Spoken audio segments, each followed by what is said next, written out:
여러분 혹시 멈춰야 되는데 멈출 수 없는 죄가 있습니까? 끊어내야 되는데 끊어낼 수 없는 죄가 있습니까? 내가 만약 멈출 수 없다면 누군가가 멈춰주면 멈춰줘야 되는 거 아닐까요? 그러면 감사한 것 아닐까요? 오늘 본문의 말씀이 바로 그렇습니다. 고라와 다단과 아비람이 반역하는 죄를 지었습니다. 하나님께서 그 반역의 죄에 대해서 진노하셨어요. 그런데 어찌 된 일인지 하나님께서는 고라와 다단과 아비람 무리뿐만이 아니라 이스라엘 회중 전체를 진멸하시겠다라고 하십니다. 그렇다면 이 반역의 죄는 이스라엘 회중 전체의 죄였다라는 거예요. 그런데 더 큰 문제는 이스라엘 회중이 그 반역의 죄, 그 교만의 죄를 멈출 수가 없었다라는 것입니다. 결국 하나님께서 나선 거예요. 하나님께서 그 멈출 수 없는 죄를 멈출 수 있도록 해 주신 것입니다. 25절부터 27절까지 말씀입니다. 25절부터 27절이에요. 모세가 일어나 다단과 아비람에게로 가니 이스라엘 장로들이 따랐더라. 모세가 회중에게 말하여 이르되 이 악인들의 장막에서 떠나고 그들의 물건은 아무것도 만지지 말라. 그들의 모든 죄 중에서 너희도 멸망할까 두려워하노라 하매 우리가 고라와 다단과 아비람의 장막 사방을 떠나고 다단과 아비람은 그들의 처자와 유아들과 함께 나와서 자기 장막 문에 선지라. 모세가 여호와의 명령을 행하기 위해서 다단과 아비람에게로 갔습니다. 그리고 이스라엘 회중에게 먼저 여호와의 명령을 전달합니다. 뭐라고 합니까? 이 악인들의 장막에서 떠나고 그들의 물건은 아무것도 만지지 말라. 그들의 모든 죄 중에서 너희도 멸망할까 두려워하노라. 그러자 회중이 모세의 그 말을 듣고 다단과 아비람의 장막 사방을 떠나갑니다. 그러나 다단과 아비람은 그들의 처자와 유아들과 함께 나와서 자기 장막 문 앞에 섭니다. 하나님의 심판의 말씀을 들을 때 이렇게 이처럼 상반된 반응을 보이는 것을 우리가 알 수가 있습니다. 하나는 여호와의 말씀을 듣는 것입니다. 그래서 반역의 죄에서 돌이키는 거예요. 또 다른 반응은 끝까지 대항하는 것입니다. 우리가 사람의 말에는 의문을 제시할 수가 있어요. 우리가 무지하기 때문에 이것이 하나님의 뜻인지 아닌지 모를 수가 있다라는 거예요. 그래서 우리가 실수하잖아요. 때로는 실수해요. 그러나 하나님의 말씀이시면 이제 더 이상 대항해서는 안 된다라는 거예요. 이것이 마지노선이에요. 앞서 고라와 다단과 아비람이 모세에게 대적했잖아요. 너만 옳으냐? 너만 거룩하냐? 그러자 모세가 뭐라고 대답했습니까? 그래, 그러면 하나님의 판단에 맡겨보자, 이렇게 했잖아요. 그래서 향로를 들고 함께 여호와 앞에 선 것입니다. 그런데 하나님께서 뭐라고 판결하셨습니까? 반역한 무리뿐만 아니라 회중까지도 진멸하시겠다라고 말씀하셨어요. 그러면 이제 나의 모든 의구심과 반역의 마음을 내려놔야 합니다. 하나님이 말씀하시잖아요. 하나님을 대적해서는 안 됩니다. 다단과 아비람에게 동조하였던 회중이 여호와의 말씀을 듣고서 그들에게서 떠나갔습니다. 비록 다 이해할 수는 없었지만, 그리고 내가 원하는 결과는 아니었지만 이것이 여호와의 말씀이었기 때문이에요. 우리의 이해보다 더 중요한 것, 그리고 우리가 원하는 것보다 더 중요한 것은 하나님이 무엇이라고 말씀하느냐라는 거예요.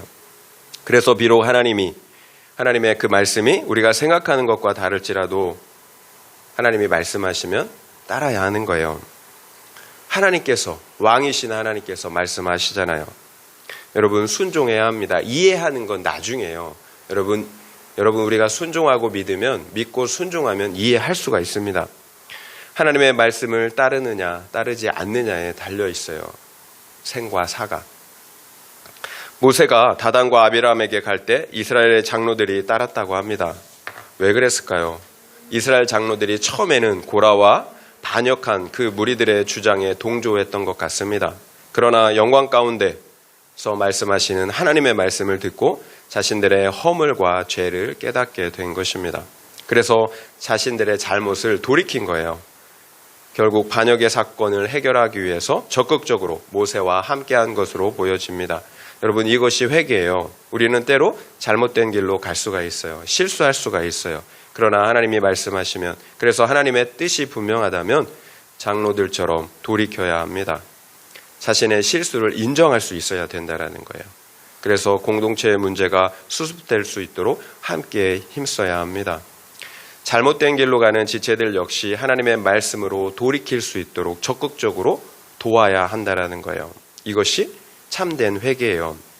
여러분, 우리가 나의 실수와 잘못 그리고 죄를 고백하는 것을 힘들어하는 이유가 무엇인 것 같습니까? 우리 잘못을 사실 인정하는 게 쉽지 않아요. 온전한 회개가 되지 않았기 때문이에요. 실제로는 죄인이면서도 다른 사람들에게는 좋은 사람으로, 의인으로 보여지길 원하기 때문이에요. 그래서 내 잘못과 죄를 인정하지 않는 것입니다. 그런데 문제가 있잖아요. 문제는 우리가 그렇게 되면은 우리가 예수 그리스도를 십자가에 못 박아 죽인 그 바리새인들처럼 점점 더 위선자가 돼 간다라는 거예요. 자꾸 우리의 죄를 덮으면 위선자가 돼 가는 거예요. 그 안은 썩은 시체들로 가득하면서도 바깥은 회칠한 무덤처럼 거룩한 척, 의로운 척 이렇게 외식하는 자가 된다라는 거예요. 그러면 어떻게 내 죄를 해결하고 구원에 이를 수가 있겠습니까? 어떻게 자유할 수가 있겠느냐라는 거예요. 항상 두려워요. 저 역시 그렇습니다. 공동체 내에서 목회자의 자리에 있다 보니까 아무래도 다른 지체들의 이야기를 듣고 처방하고 권면해 줄 때가 많이 있어요. 그러다 보니까 어느새 제가 교만해져 있더라고요. 나 스스로를 특별하다고 생각을 한다라는 거예요. 그래서 나는 저들보다 더 의롭다, 지혜롭다 이런 착각을 합니다. 그러나 이것이 제가 죄인이라는, 교만하다라는 명백한 증거예요. 내 죄가 잘 보이지 않는 거예요. 심지어 내 죄가 보여도 인정하기가 싫어요. 자존심이 상하고 수치심이 들기 때문이에요. 내 죄를 인정하고 오픈하면 더 이상 존경과 인정을 받을 수 없다라는 두려움이 있다라는 거예요. 앞서서 말씀드린 것처럼 실제로는 죄인이면서도 더 좋은 사람으로 보여지길 원하기 때문이죠. 위선입니다, 이것이. 그래서 최근에 아내가 큐티 나눔에서 저의 사랑 없음을 나누었는데 저는 죄를 보기보다는 나의 수치를 드러낸 그런 아내의 죄만 더 묵상하게 되더라는 거예요.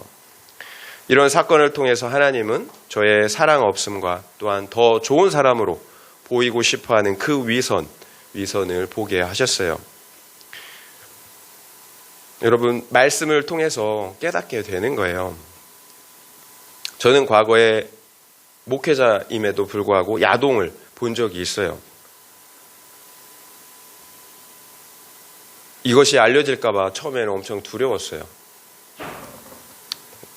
그런데 그 죄가 쉽게 끊어지지 않습니다, 여러분. 오픈하면 끊어져요.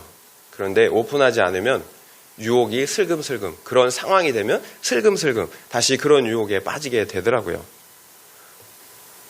누구나 실수할 수가 있어요. 그러면 인정하면 돼요. 오픈하면 돼요. 그러면 죄가 힘을 잃습니다. 그 죄를 끊어낼 수가 있어요. 왜 그럴까요? 이제는 나를 자랑하던 교만과 위선을 벗어버릴 수가 있기 때문이에요. 드러났잖아요. 더 이상 위선에 갇혀 지내지 않는다라는 거예요. 이제는 십자가의 예수만 의지하고 자랑할 수밖에 없습니다. 여러분, 내 죄가 드러나지 않으면 나조차도 내가 의로운 줄 알아요. 근데 죄가 드러나면 내가 깨달아요. 내가 죄인이구나. 여러분, 내가 의롭다고 생각하는 사람들은 전심으로 예수님을 의지하고 사랑할 수가 없어요. 그리고 무엇보다 내 죄를 오픈하는 것이 중요한 이유가 있어요. 그 실수가 다른 사람을 살리는 약재료가 된다는 거예요. 내 죄를 오픈할 때 다른 사람들 역시 용기를 얻어서 자기 죄를 오픈하고 자유할 수가 있습니다. 그 죄의 짓눌림에서 그 위선과 수치로부터 자유할 수가 있다는 거예요. 여러분, 죄인 아닌 사람이 어디 있어요?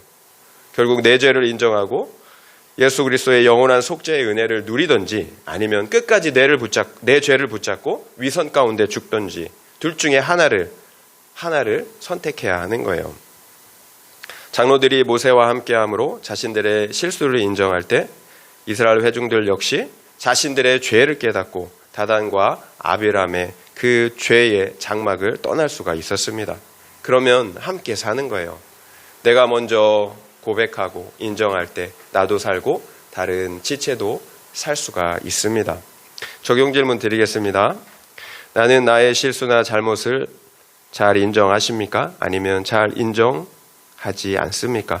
그 이유가 무엇인 것 같습니까?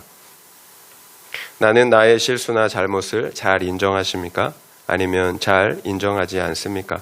그 이유가 무엇인 것 같습니까? 문제는 하나님이 말씀하심에도 불구하고 끝까지 자기 죄를 인정하지 않는 사람들이 있다라는 거예요.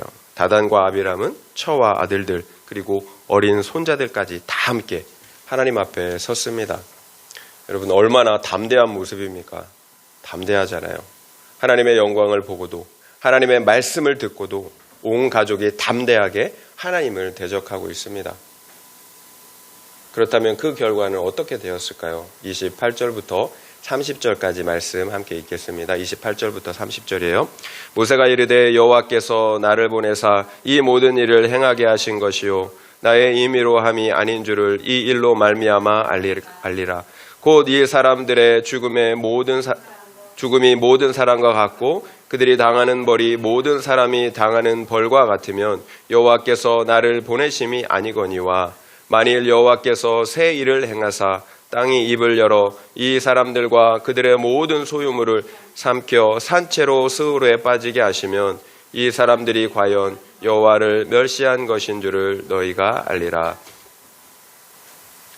모세는 여호와 하나님께서 자신을 보내셨다라고 말하고 있어요. 그리고 절대로 이 일은 자신이 아니라 하나님께서 하신 것임을 너희가 알 것이라고 말하고 있어요. 그 이유가 무엇입니까? 이 사람들의 죽음이 모든 사람이 당하는 죽음과 같지 않을 것이기 때문이에요. 곧 하나님께서 새 일을 행할 것이라고 하십니다. 땅이 그 입을 벌려 반역자들과 그들의 모든 소유물을 삼켜 산채로 스올로 내려가게 하신다는 것입니다. 여기에서의 스올은 죽음의 장소를 말합니다. 결국 땅이 갈라지고 산채로 죽임을 당한다는 거예요. 그러나 대적자들은 이런 엄중한 심판의 말씀을 듣고도 끝까지 담대합니다. 돌이킬 생각을 하지 않아요. 31절부터 33절입니다. 그가 이 모든 말을 마치자마자 그들이 섰던 땅바닥이 갈라지니라. 땅이 그 입을 열어 그들과 그들의 집과 고라에게 속한 모든 사람과 그들의 재물을 삼키매 그들과 그의 모든 재물이 산채로 스울에 빠지며 땅이 그 위에 덮이니 그들이 회중 가운데서 망하니라. 모세가 말을 마치자마자 땅바닥이 갈라져요. 그리고 이미 전한 것처럼 고라와 다단과 아비람 그리고 그들의 가족들 그 소유물까지 다 삼켜버립니다. 결국 다단과 아비람 그리고 그에게 속한 모든 것들 소유물들이 생매장되고 말았습니다. 이것이 하나님의 말씀 앞에서도 돌이키지 않은 교만의 결과입니다. 하나님은 분명 사랑의 하나님이세요. 사랑의 하나님이십니다. 의심할 바가 없어요. 그러나 그것은 우리가 언제고 언약 안에 있을 때를 말하는 거예요. 우리가 계속해서 하나님을 대적한다면 하나님은 두려운 하나님, 심판하시는 하나님이 되십니다. 여기에서 땅이 갈라지는 사건은 마지막 날에 있을 영원한 심판을 의미한다라고 볼 수가 있어요. 우리는 하나님의 말씀을 가볍게 여깁니다. 우리가 순종하지 않는 이유가 그거예요. 가볍게 여기기 때문이에요. 세상 악인들을 한번 보세요. 얼마나 담대하게 악을 행합니까? 악을 행해도 아무 일도 일어나지 않기 때문이에요.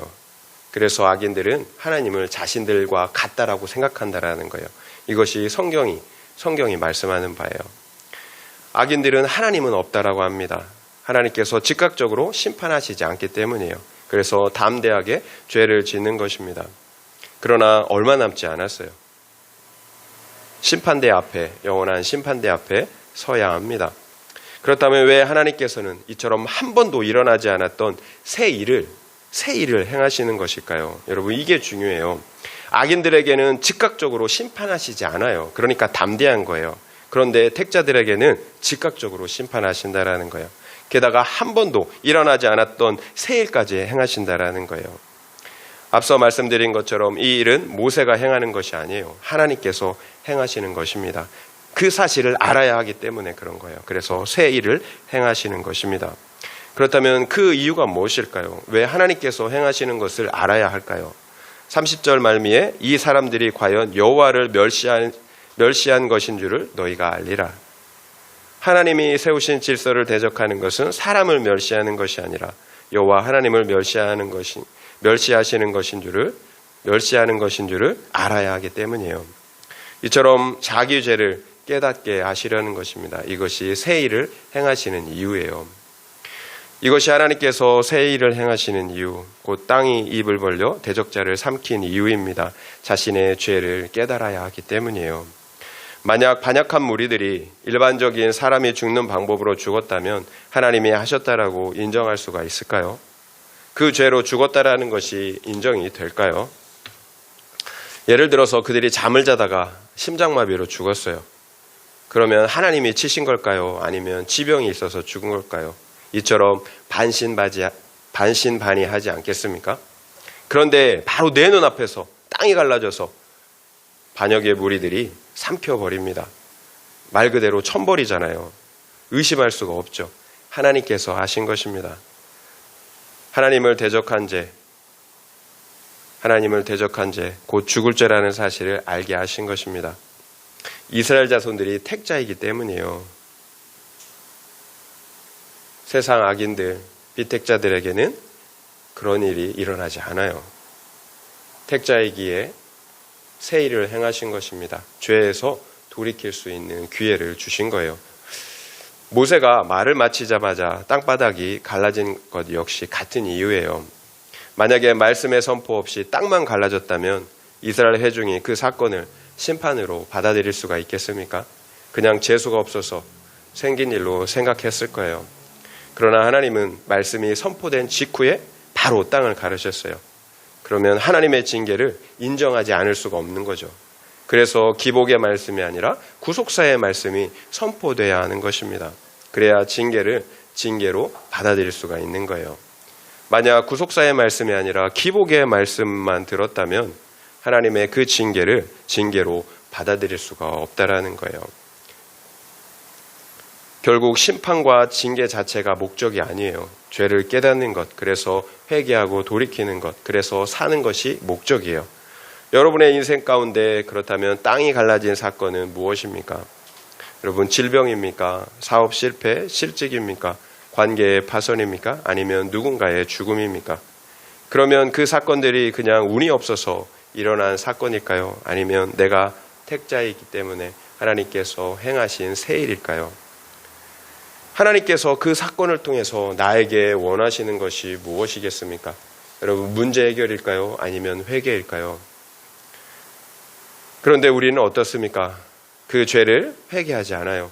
또 돌이키지도 않아요. 여전히 문제 해결만 원하고 있다라는 거예요. 여전히 돈을 원하고 성공을 원하고 행복을 원하고 관계의 회복을 원하고 있다라는 거예요. 하나님은 절대로 속지 않아요. 하나님은 우리보다 우리를 더 잘 아세요. 여러분, 회개가 먼저라고 말씀하신다라는 거예요. 교만의 죄, 질서에 순종하지 않은 죄를 회개하라는 것입니다. 하나님을 떠나 세상을 사랑했던 그 우상숭배의 죄를 회개하라고, 돌이키라고 말씀하시는 것입니다. 그래서 하나님과의 관계를 먼저 회복하라는 거예요. 여러분, 하나님과의 관계, 생명의 근원이신 하나님과의 관계를 회복하라는 것입니다. 내게 만약 하나님이 없다면 이 세상의 복들이 대체 무슨 의미가 있겠어요? 저는 최근에 예레미야를 묵상하면서 한 말씀이 깊게 다가왔어요. 유다 자손들이 하나님의 징계를 징계로 생각하지 않았다라는 거예요. 그래서 그 징계가 그들에게 유익하지 않다라고 하나님이 말씀하시더라고요. 하나님은 분명히 징계하시는데 이스라엘 백성들이 징계를 징계로 받아들이지 않는다라는 거예요. 하나님은 수많은 선지자들을 보내서 계속되는 경고의 말씀을 하셨습니다. 그리고 또한 수많은 기근과 질병과 전쟁으로 징계하셨어요. 그런데 이스라엘 백성들은 그 모든 징계들을 징계로 받아들이지 않았다라는 거예요. 그 결과 어떻게 되었습니까? 우리가 알고 있는 것처럼 예루살렘과 유다는 바벨론에 의해서 완전히 처참하게 멸망당하고 말았잖아요. 이것이 징계로 받아들이지 않았을 때의 결과예요. 우리에게 전혀 유익이 없다라는 거예요. 우리 자녀들을 여러분 징계하잖아요. 그런데 자녀들이 그 징계를 징계로 받아들이지 않아요. 그냥 나를 학대한 것으로 받아들인다라는 거예요. 그러면 무슨 유익이 있겠어요? 이스라엘 회중의 문제가 무엇이었습니까? 질서에 순종하지 않는 교만의 죄. 세상을 사랑하는 기복의 가치관을 멈출 수가 없었다라는 거예요. 그냥 시간이 지난다고 그 교만의 죄가 해결되겠습니까? 그 세상을 사랑하는 기복의 가치관이 해결이 되겠습니까?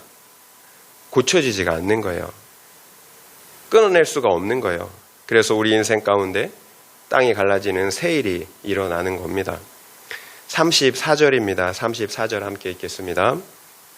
그 주위에 있는 온 이스라엘이 그들의 부르짐을 듣고 도망하며 이르되 땅이 우리도 삼킬까 두렵다 하였고, 순식간에 땅이 갈라져 다단과 아비람과 그 가족들을 삼켜버렸습니다. 그러자 그 주위에 있던 이스라엘 자손들이 함께 삼켜질 것이 두려워서 멀리 도망간 거예요.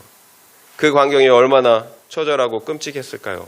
마치 지옥과도 같지 않았을까요? 내 눈앞에서 사람들이 그냥 땅이 갈라져서 사라져요. 그러면 이스라엘 자손들은 그 교만의 죄, 세상을 사랑하는 그 기복의 가치관의 그 결말의 처참함을 정말 뼈저리게 깨닫지 않았을까요? 스스로의 힘으로는 끊어낼 수 없는 그 죄의 삶을 멈출 수가 있게 된 거예요. 서민재라는 인플루언서가 있다고 합니다. 저도 잘 모르는 사람인데요.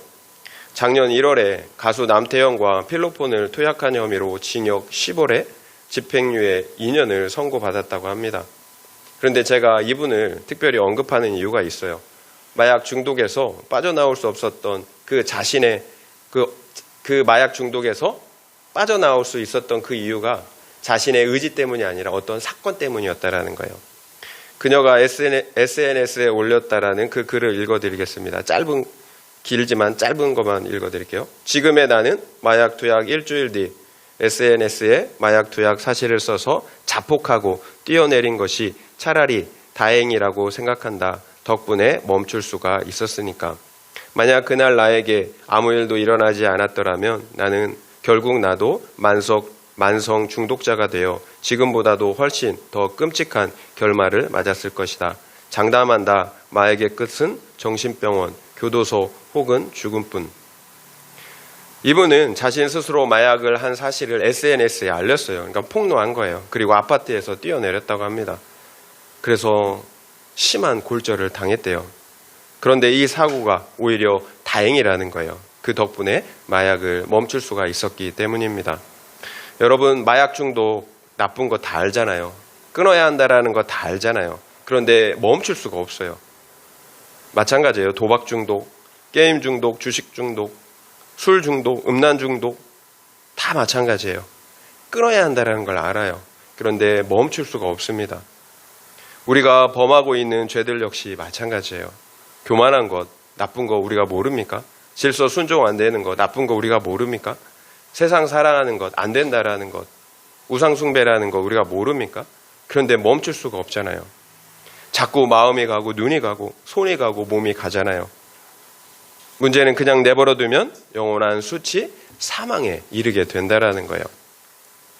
이분의 고백처럼 결국 땅이 갈라지는 징계를 통해서라도 멈출 수 있는 것, 회개하고 돌이킬 수 있는 것이 은혜죠. 이스라엘 백성 가운데 퍼져 있었던 원망과 불평, 불만, 그리고 그 반역의 죄가 끊어진 거예요. 누군가 지옥을 향해서 달려가고 있습니다. 그러면 멈춰 세워야 합니까? 아니면 그냥 내버려 둬야 합니까? 여러분의 자녀라면 그냥 지켜보고 있겠습니까? 여러분이 멈출 수 없다면 누군가라도 세워줘야 하지 않겠습니까? 그래서 하나님께서 땅을 갈라지게 한 것입니다. 9월 13일자 간증자의 나눔을 소개하려고 합니다. 이 간증자는 과거에 병원에서 근무한 적이 있었다고 하는데요. 그 당시에 좋은 원장님을 만났대요. 그래서 높은 연봉을 받으며 물질적으로 여유로운 삶을 살았다고 합니다. 그러다 보니까 어느새 하나님보다 돈을 많이 주는 그 원장님과 병원을 우상으로 여기게 되었다라는 거예요. 결국 간증자의 관심사는 병원이 매출을 많이 올리는 것이 되었습니다. 그래서 이분은 환자들에게 더 값이 많이 나가는 주사를 맞도록 유도했다고 합니다. 말씀의 가치관이 아니라 세상의 가치관을 따라 자신의 이익을 위해서 일한 것입니다. 겉으로는 선한 척 친절하게 행동했지만 그 마음의 동기는 결국 나의 유익이었던 거예요. 이기심이었던 거예요. 그런데 이분이 고백하길 그런 제 모습을 더 이상 두고 볼 수 없으셨던 하나님은 병원의 문을 닫게 하셨다고 고백하고 있더라고요. 하나님이 두고 볼 수가 없었다라는 거예요. 지금부터는 이분이 기록한 간증문대로 한번 읽어보겠습니다. 저는 한순간에 내 우상과 같던 원장님과 병원이 사라지자 세상이 무너지는 것만 같았습니다. 하나님을 잠시 원망하기도 하였지만 고난이 오니 말씀이 저에게 주시는 주님의 음성으로 들렸습니다. 저는 다시 한 절 한 절 말씀을 묵상하면서 그동안 제가 병원에서 어떤 마음가짐으로 일했는지를 돌아보았습니다.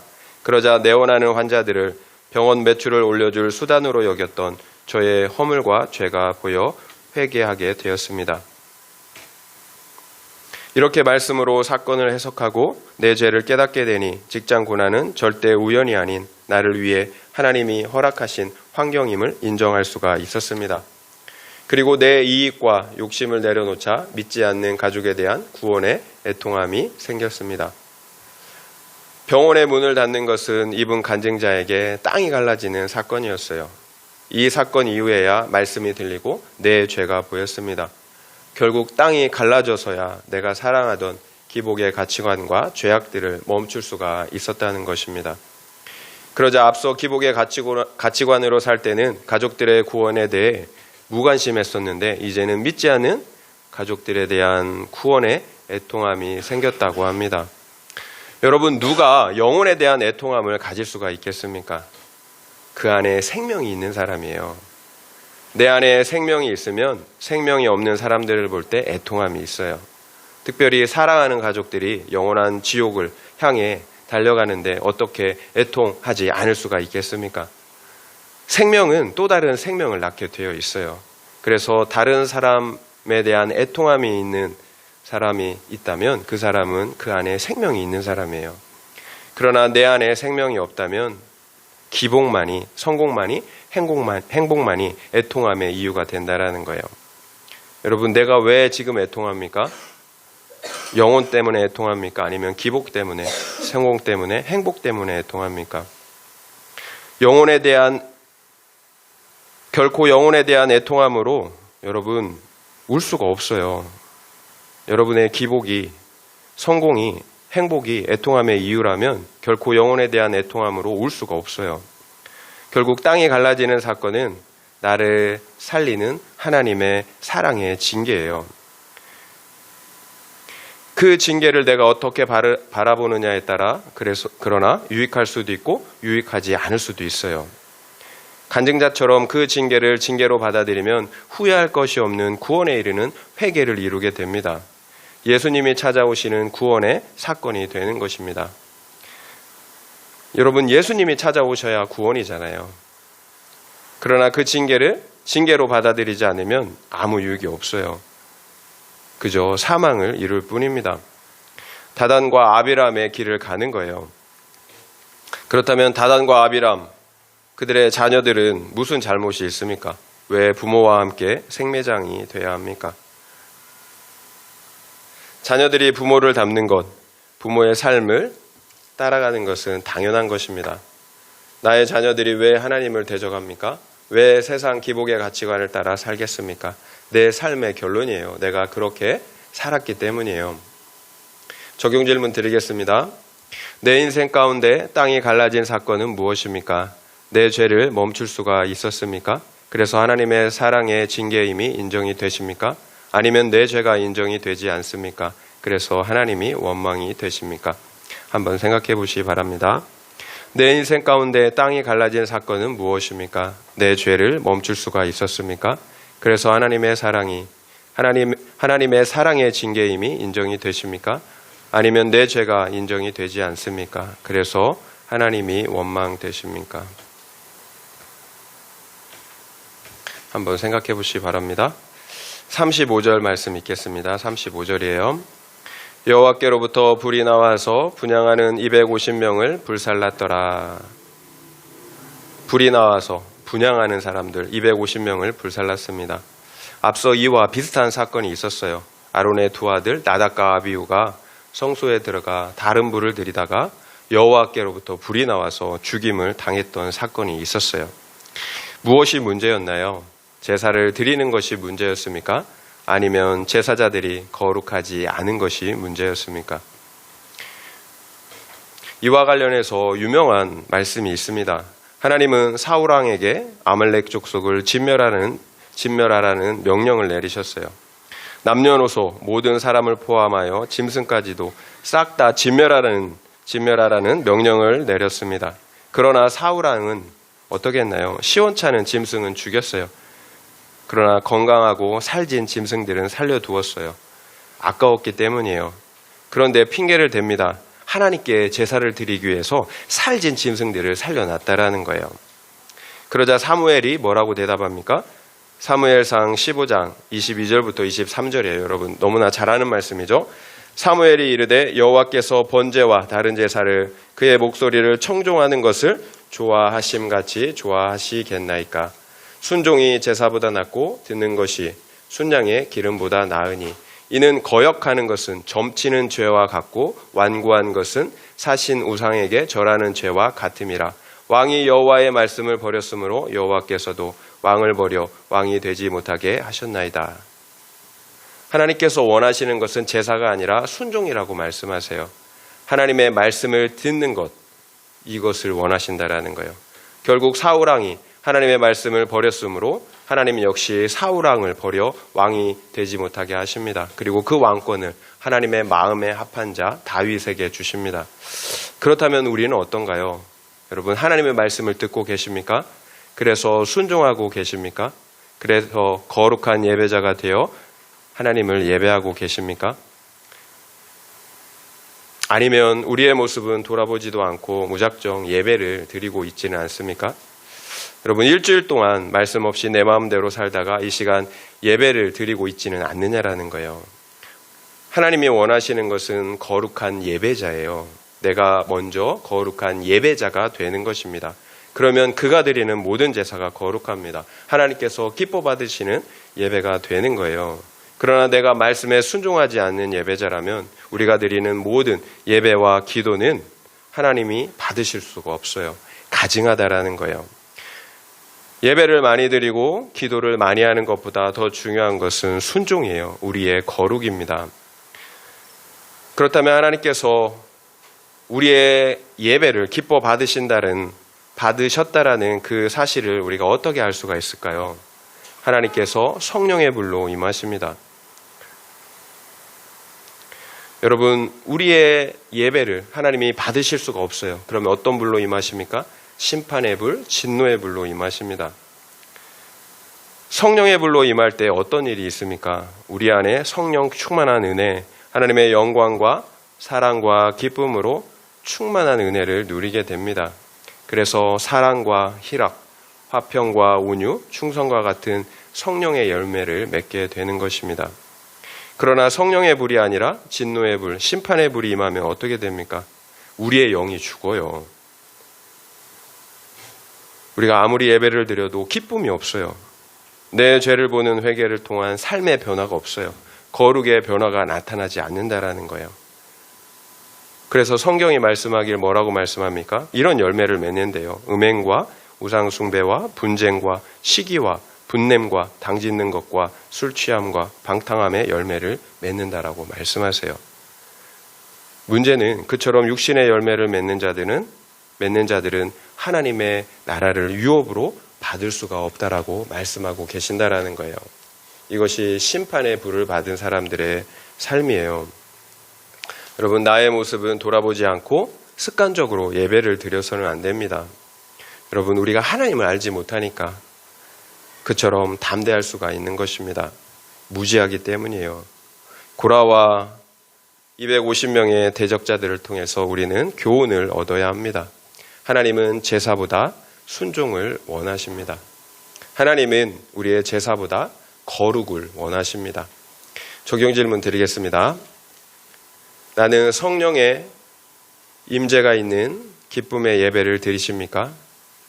그렇지 않다면 그 이유가 무엇인 것 같습니까? 나는 성령의 임재가 있는 기쁨의 예배를 드리십니까? 그렇지 않다면 그 이유가 무엇인 것 같습니까? 한번 생각해 보시기 바랍니다. 말씀을 마무리할게요. 하나님은 모세가 말을 마치자마자 땅을 가르셨어요. 그리고 그 반역한 무리들을 생매장하였습니다. 하나님께서 왜 이처럼 엄청난 새 일을 행하셨습니까? 이스라엘 회중이 그 일을 하나님께서 행하신 것으로 알아야 했기 때문이에요. 질서에 순종하지 않는 죄는 하나님을 대적한 반역의 죄임을 알아야 했기 때문입니다. 이스라엘 안에 퍼져 있었던 질서에 순종하지 않는 반역의 죄, 기복의 가치관들을 뿌리채 뽑아내야 했기 때문입니다. 결국 심판과 징계 자체가 목적이 아니에요. 그 심판과 징계를 통해서 회개하고 돌이키는 것이 목적입니다. 우리가 멈출 수 없는 그 죄악에서 돌이키는 것이 목적입니다. 그래서 사는 거예요.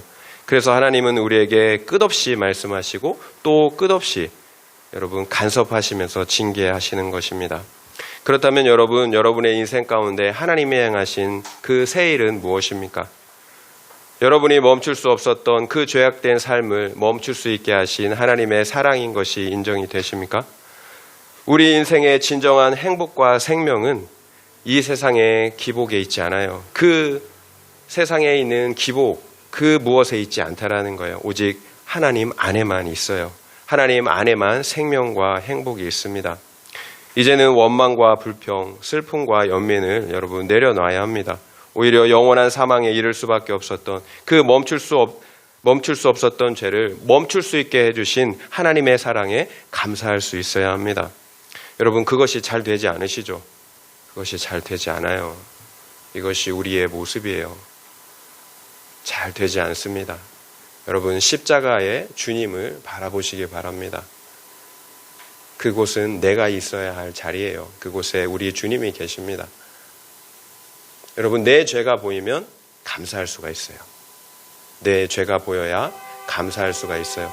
그래서 십자가의 주님을 바라봐야 합니다. 내 죄가 보이면 감사할 수가 있어요. 내 죄가 인정이 되면 그 하나님을 기뻐할 수 있고 사랑할 수가 있습니다. 이런 은혜가 있기를 예수님의 이름으로 축원드립니다.